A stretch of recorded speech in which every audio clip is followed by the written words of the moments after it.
Hallelujah. मुझे सुनने वाले हर एक को जल्द आने वाले यीशु मसीह के नाम में आप सभी को प्रेम भरा सलाम।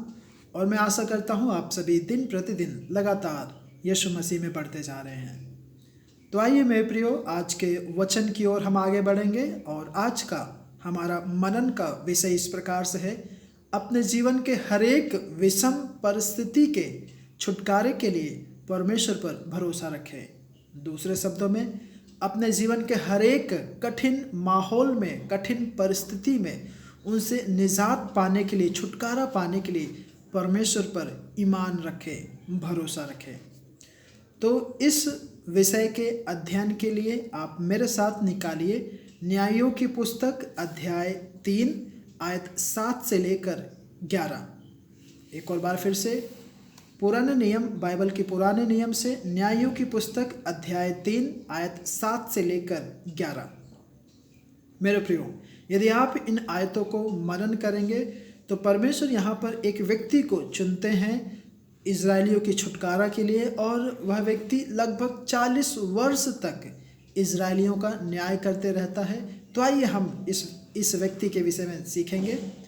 इस व्यक्ति का नाम है ओत्निएल, और परमेश्वर ने ओत्निएल को इजराइल देश के ऊपर एक न्यायाधीश के रूप में रखा जो इजरायलियों का न्याय किया करता था। ओत्निएल ने लगभग 40 वर्ष तक इजराइल का न्याय किया। इजराइल के लोगों ने जीवित परमेश्वर को भूल गए और वे बाल देवता और असेरा नामक देवियों की उपासना करने लग गए थे, जिस कारण से इजराइल का परमेश्वर यहोवा ने इजराइल के ऊपर बहुत ही अति क्रोधित हुआ, और परमेश्वर ने उन्हें अम्राहरेम के राजा कूशन के अधीन कर दिया, जिसका नाम रिसातईम था।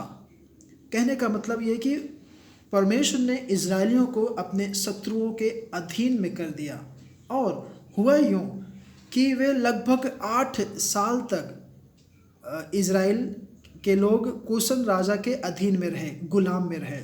और 8 वर्षों के बाद जब इजरायलियों के ऊपर अधिक अत्याचार हुआ और उन्होंने परमेश्वर को पुकारा, परमेश्वर के छुटकारे के लिए रोए, तब जाके परमेश्वर ने उनकी विनती सुनी। तो हम यहाँ पर देखते हैं कि परमेश्वर ने किस प्रकार से ओत्निएल को इस्तेमाल किया इजरायलियों को छुड़ाने के लिए। जो कूशन का राजा था, इजरायलियों को जिसके अधीन में कर दिए थे परमेश्वर ने उनके अपराधों के कारण, गलतियों के कारण।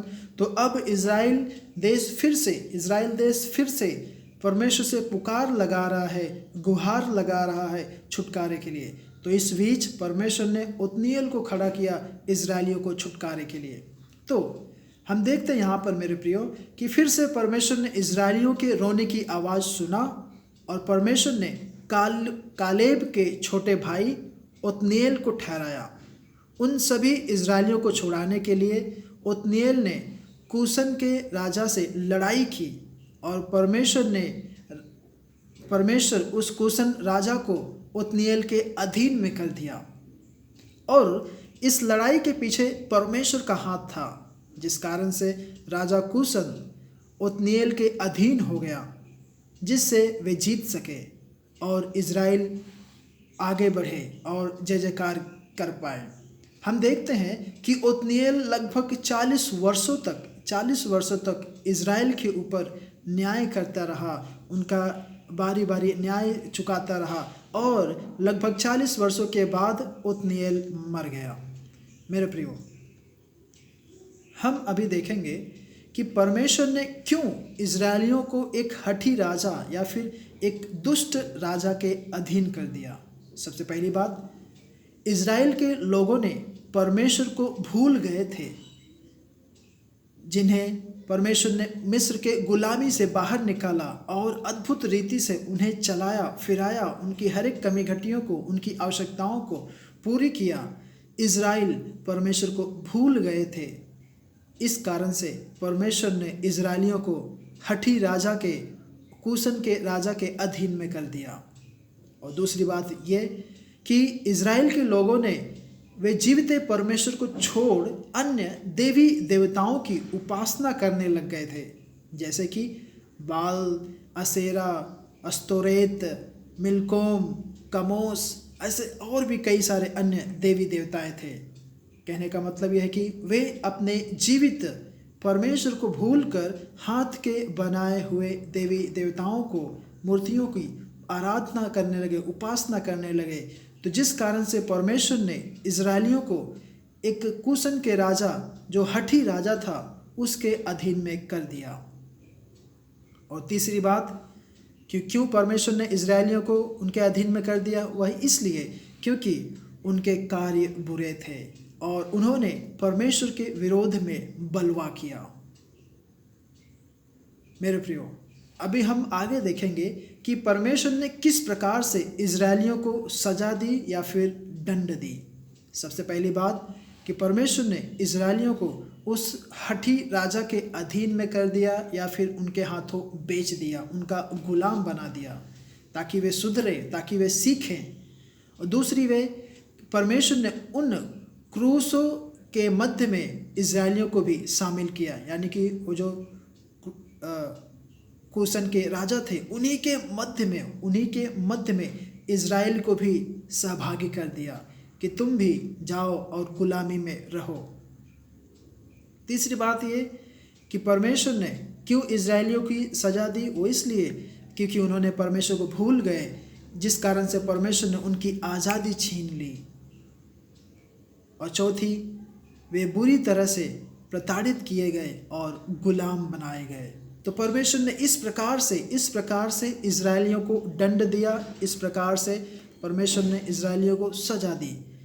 मेरे प्रियो, अभी हम देखेंगे कि जब इजरायलियों ने परमेश्वर को पुकार लगाई, तब परमेश्वर ने इजरायलियों के प्रति क्या प्रतिक्रिया किया या फिर परमेश्वर ने किस प्रकार से उनसे व्यवहार किया।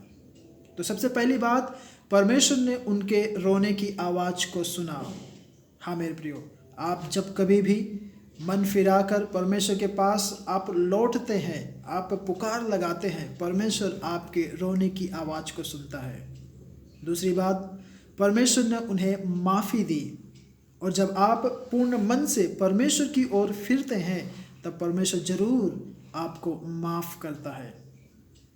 तीसरी बात, परमेश्वर ने उनका न्याय चुकाया या फिर परमेश्वर ने उनका न्याय किया। मेरे प्रियो, जब आप परमेश्वर की ओर फिरेंगे, मन फिराएंगे, परमेश्वर आपके शत्रुओं को भी आपका मेल मिलाप करवा देगा। चौथी बात, परमेश्वर ने उन्हें गुलामी से छुटकारा दिया। परमेश्वर जानता था कि उसके बच्चे वे गुलामी में हैं और वहाँ पे सताव हो रहा है, वे बहुत ही बुरी तरह से प्रताड़ित किए जा रहे हैं, दंडित किए जा रहे हैं, उनकी आज़ादी पूरी रीति से छिन गई है और वे उस कूशन के राजा के अधीन में हो चुके हैं। तो परमेश्वर ने उन्हें उस गुलामी से आज़ादी दिया। मेरे प्रियो, इस अध्याय से, इन वचनों से आप क्या सीखते हैं? मेरे प्रियो, हम यहाँ पे देखते हैं कि इजरायलियों को जिस प्रकार से परमेश्वर को खोजना था, उन्होंने परमेश्वर को नहीं खोजा और वे अपनी मनमानी करते बैठे। वे परमेश्वर से भटककर अन्य देवी देवताओं के पीछे चले गए। वे परमेश्वर की निंदा किए और विभिन्न बातें, और जिस कारण से परमेश्वर ने उन्हें एक दुष्ट राजा के अधीन में कर दिया। और फिर जब उन्होंने मन फिराया, परमेश्वर ने उन्हीं के मध्य में से एक व्यक्ति ओत्निएल को खड़ा किया, उन्हें छुटकारा देने के लिए, आज़ादी करने के लिए। तो मेरे प्रियो, आज आप किस प्रकार से परमेश्वर को खोजते हैं? आज आप आपकी पढ़ाई में किस प्रकार से परमेश्वर को खोजते हैं? आपके खेल कूद में, आपके परिवार में, आपके व्यक्तिगत जीवन में, आपके दोस्तों में, आपकी कलीसिया में आप किस प्रकार से परमेश्वर को प्रसन्न करते हैं? क्या आप इन्हीं के मध्य में परमेश्वर के नाम को ऊंचा उठाते हैं? आप परमेश्वर को निमंत्रण करते हैं, उनका स्वागत करते हैं, या फिर आप इन्हीं सभी बातों में इजरायलियों के ही जैसे हठी बने हुए हैं? तो हो नहीं पाए मेरे प्रियो, हम हम हमारे दिन के हर एक कामों में, हर एक बातों में परमेश्वर को खोजें, परमेश्वर को प्रसन्न करें, तब परमेश्वर आपको और भी आशीष देंगे और भी अनुग्रहित देंगे। और आपके लिए परमेश्वर ने जो इनाम रखा है, यीशु मसीह ने जो इनाम रखा है, वह आपको मिलेगा। यदि आप अंत तक विश्वास योग्य रहे, उस यीशु मसीह में बनते रहें, आगे बढ़ते रहें, तो ज़रूर परमेश्वर आपको अपना पुत्र और पुत्री कह के कहेंगे, आपको शाबाशी देंगे। तो होने पाए मेरे प्रियो, मैं आशा करता हूँ आप सभी लोग परमेश्वर से ज़रूर शाबाशी पाने को इच्छुक हैं। तो होने पाए हम दिन प्रतिदिन अपने जीवन के हर एक कार्यों में परमेश्वर को खोजें। परमेश्वर आप सभी को इन वचनों से आशीष करे, अनुग्रहित करे। आमीन।